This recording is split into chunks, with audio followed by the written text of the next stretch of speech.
ওখানে হলো ওই ওয়ার্ড ওটাই হ্যাঁ হ্যাঁ 51 জনের ভাই হ্যাঁ সম্পাদক দাঁড়ান, আপনারা দাঁড়ান। আর মোহাম্মদ সাইদুল শেখ।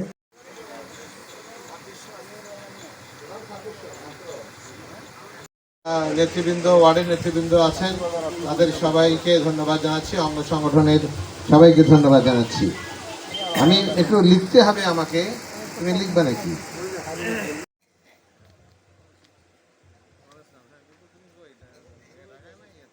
হ্যাঁ, আমরা তো বিএনপির মধ্যেই আছি, আর যারা আছে তারা এখন ওরকমই একটা দরিদ্র 10টা 10 জেলার মধ্যে দেখছি আমি ওটা শামসুল ভাই ওই দিন আমার